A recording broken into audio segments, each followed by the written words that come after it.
A garden is an ecosystem all its own, a mixture of vegetables, herbs, flowers, and lots of little critters. We can encourage balance in that ecosystem and help our crops thrive by planting companion plants. Many of you know about how marigolds help tomatoes. I can remember my grandmother teaching me this when I was young. Turns out marigold flowers have a chemical called limonene that deters pests. Their roots have another one, alpha terphenol, which is toxic to nematodes. A companion plant is a friend plant that helps another plant grow better by keeping away bugs, adding nutrients to the soil, or just sharing space nicely. Dill attracts beneficial insects like ladybugs and hoverflies, which can help control pest populations in your garden. We have different types of companion plants as shown here. Some attract pollinators and some attract pests. Pests may not like the way they smell, or they may add nutrients to the soil, so they help in different ways. There are lots of pros to using companion plants.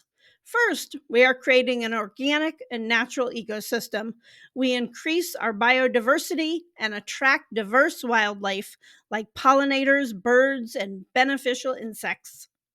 Companion planting reduces the need for chemical and organic pesticides. Let nature do the heavy lifting. Companion plants repel pests with their scents or attract beneficial insects that prey on pests, like that dill or this Queen Anne's lace. Companion plants can improve soil and often do so by adding nutrients or enhancing soil structure. For example, legumes add nitrogen to the soil. Plants with deep roots, like this comfrey, can bring up nutrients from deeper soil layers, making them available to other plants. Certain companion plants can improve pollination rates, uptake, and overall plant health, leading to higher yields and better harvests. Here is a triple whammy. Clover fixes nitrogen, suppresses weeds, and attracts pollinators. It is fabulous for orchard areas. There are some cons as well. Some plants have allelopathic effects. Certain plants release chemicals that inhibit the growth of nearby plants. Black walnut is probably the most well known, but sunflowers and lavender also have allopathic properties. Anytime we have a lot of plants together, we need to be aware of competition for water, nutrients, and sunlight. Too many plants can lead to reduced growth or yield. Obviously, the best way to handle this is to make sure your plants are getting plenty of water and fertilizer when they need it. Design your garden area so you can have a good spacing and airflow. One thing I highly recommend is to make a plan. That way, you can fit in your vegetables and their companions. This is a plan I designed for a butterfly garden, and it's available as a free download on the website. By the way, hello! I'm Amy, and welcome to my channel, where I talk about organic gardening and wildlife conservation. Please give this video a thumbs up to help me grow my channel. So let's jump in and talk about some of the herbs that make good companion plants. We are just going to focus on their benefits, though other plants their benefits to other plants. Sorry about that. Although we know herbs are great to eat and have natural healthcare benefits as well. Basil is a great companion plant. Plant basil with tomatoes, green peppers, and root crops to ward off aphids, asparagus beetle, carrot flies, tomato hornworms, and whiteflies. In France, outdoor restaurants often place basil flowers basil mixed with flowers in table planters to ward bugs away from diners. So grow some on your patio or balcony or wherever you eat outside. Plant in well-drained soil that is rich in aged compost. You may not need anything else. If the leaves look a little stressed, spray them with some fish emulsion. Strive for a soil pH between 6.4 and 7.0 and locate your plants in full sun. Basil does well during the heat of the summer. Chives are perennial members of the onion family that emit a strong onion like fragrance that pests generally are repelled by. Aphids, carrot flies, Japanese beetles, and slugs are often repelled by chives.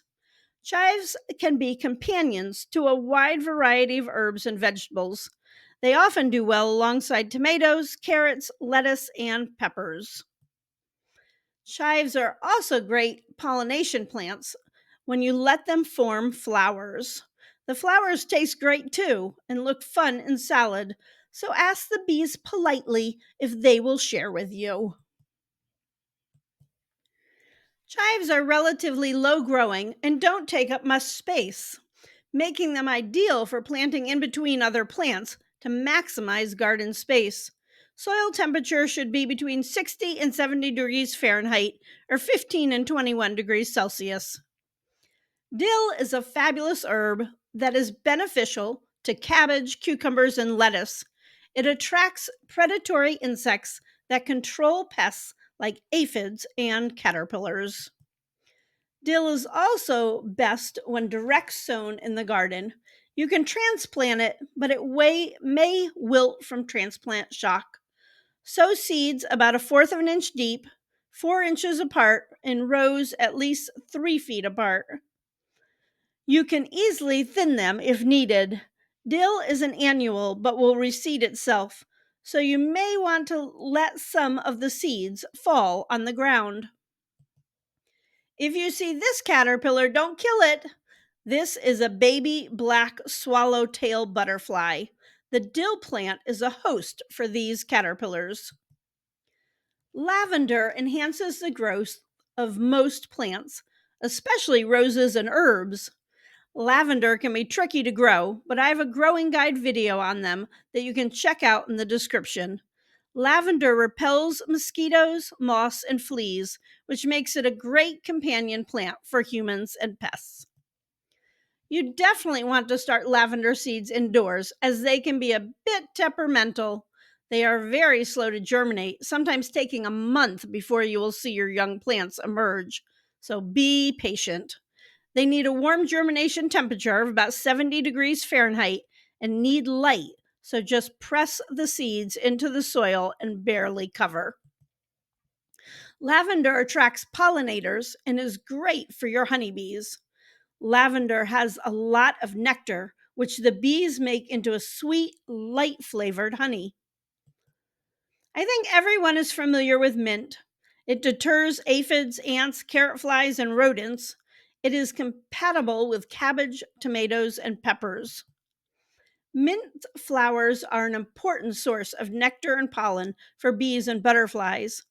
The roots of the mint go very deep and can help break up compact soil, although that's also what makes it invasive and hard to control. Here we have my apple mint and pineapple mint. Both are great for tea and proving that companion plants have multiple uses. Rosemary is native to the hot, sunny shores of the Mediterranean Sea, where it's an evergreen shrub. Compatible with beans, cabbage, and carrots, it repels cabbage moths, carrot flies, and mosquitoes. So, another reason to place a pot of it on your outdoor sitting table. If you are starting seeds to be planted in the garden, sow them about 8 weeks before the last frost. In zone 6, I sow them in early March. Rosemary takes a long time to germinate, up to 3 weeks. For indoor plants, you can sow at any time. Plant seeds in slightly damp soil. Press them gently into the mixture. Rosemary also needs light to germinate. Rosemary self pollinates and produces pretty lilac colored flowers. Bees and other pollinators are attracted to it. Thyme has natural insect repelling properties that can help deter pests like cabbage worms, cabbage lopers, and whiteflies. Thyme's small flowers attract beneficial insects such as bees, butterflies, and hoverflies. It is a good companion for eggplant, potatoes, and strawberries. It's a low growing, hardy perennial. It can be hard to grow thyme from seeds because it is slow and has a very low germination rates. It's often easier to buy transplants from a garden center or farmer's market. Thyme plants only grow 4 to 10 inches on average. They are very popular in rock gardens and around pathways. There are lots of types of sage, some for culinary and some more medicinal, but all are great companion plants. They are beneficial for cabbage, carrots, and rosemary. It repels cabbage moths and carrot flies.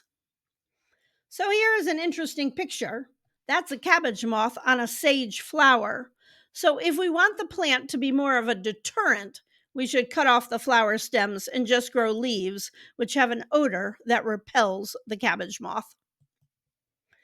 There are also some great flower species that are good companions. Alyssum is one of my favorites. I love the smell. It enhances the growth of potatoes, brassicas, and tomatoes, and attracts beneficial insects like hoverflies and lacewings. Alyssum grows readily from seed. Sow in early spring to early summer and just press them gently into the soil because, like many of the herbs, they need light to generate or germinate, I guess I should have said. Calendula is a great companion plant and medicinal herb. I have a video on starting a medicinal herb garden I will link below. It's compatible with kale, tomatoes, beans, and lettuce, and attracts insects like ladybugs and lace wings. Marigolds are the classic companion plant. They are good with tomatoes, cucumbers, and beans. Marigolds deter nematodes, aphids, carrot flies, and whiteflies. They readily reseed and are easy to start. Plant seeds about 1/4 of an inch in the soil. Nasturtiums are a fun flower to grow. They enhance the growth of cabbage, radishes, and cucumbers, and they also repel aphids, squash bugs, and beetles. Nasturtiums are edible and add a fun peppery flavor to salads. Feel free to ask a question or share what companion plants you like. We have only scratched the surface in this video. Please subscribe to my channel and make sure to check out the description for growing guide videos. Thanks for watching and have a fabulous day.